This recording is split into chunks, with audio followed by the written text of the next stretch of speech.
ರಾಮನಗರ ನಗರಸಭೆಗೆ ಅಧ್ಯಕ್ಷರಾಗಿದ್ದೀರಿ, ಅದು 3ನೇ ಬಾರಿಗೆ ಅಧ್ಯಕ್ಷರಾಗಿದ್ದೀರಿ. ನಾನು ಮೊದಲನೇ ಬಾರಿ ಸದಸ್ಯ ಆದಾಗ ಪಕ್ಷೇತರ ಅಭ್ಯರ್ಥಿ.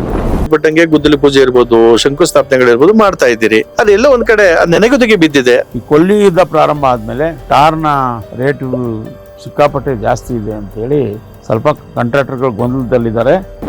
ರಾಮನಗರ ಅಂದ್ರೆ ಕೇವಲ ರಾಮ ಅಷ್ಟೇ ಅಲ್ಲ, ರಹೀಮನ ಸಂಬಂಧಪಟ್ಟ ಹಾಗೆ ಅಂದ್ರೆ 2 ಬಲಿಷ್ಠ ಸಮುದಾಯಗಳಿದೆ. 86ರಲ್ಲಿ ಕರಗದ ದೆಸೆಯಿಂದಾನೇ ಒಂದ್ಸಾರಿ ಕೋಮಗಲಭೆ ಆಗಿತ್ತು.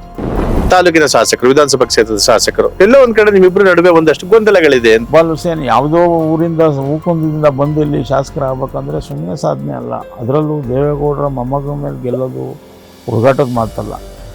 ಹೈವೇನಲ್ಲಿ ಪಾರ್ಕಿಂಗ್ ಸಮಸ್ಯೆ ಸಿಕ್ಕಾಪಟ್ಟೆ ಇದೆ ಸರ್. ಈಗ ನಾವು ಹೇಳೋದು ದೊಡ್ಡ ವಿಷಯ ಅಲ್ಲ. ಏನೋ ಈಗ ನಾವು ನಗರಸಭೆ ಇದ್ದೀವಿ, ಎಲ್ಲ ತಗೊಂಡ್ಬಂದು ನಿಲ್ಲಿಸ್ಬೇಡಿ ಅಂತ ಸ್ಟ್ರಿಕ್ಟಾಗಿ ಮಾಡ್ಬೋದು, ಅಥವಾ ಬೀದಿ ಬದಿ ವ್ಯಾಪಾರಿಗಳನ್ನೂ ಆಚೆ ಹಾಕ್ಬೋದು. ಈಗ ವಾಟ್ ನೆಕ್ಸ್ಟ್ ಅದಕ್ಕೆ ಉತ್ತರ ಇಲ್ಲ. ಶಾಶ್ವತವಾಗಿ ರಾಮನಗರದಲ್ಲಿ ಏನು ಉಳಿಸ್ಲಿಕ್ಕೆ ಪ್ರಯತ್ನ ಮಾಡ್ತೀರಿ? ಈಗ ಹೆಗ್ಗುರುತು ಉಳಿಸ್ಬೇಕು ಅಂತಂದ್ರೆ ನಮ್ಗೆ ಇನ್ನೂ ಸ್ವಲ್ಪ ಕಾಲಾವಕಾಶ ಬೇಕು.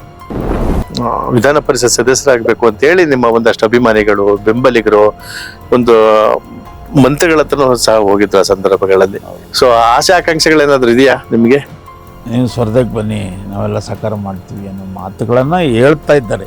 ಇದು ಎಲ್ಲಿಗೆ ಹೋಗಿ ನಿಂತ್ಕೊಂತದೋ ಆ ಭಗವಂತನೇ ಬಲ್ಲ.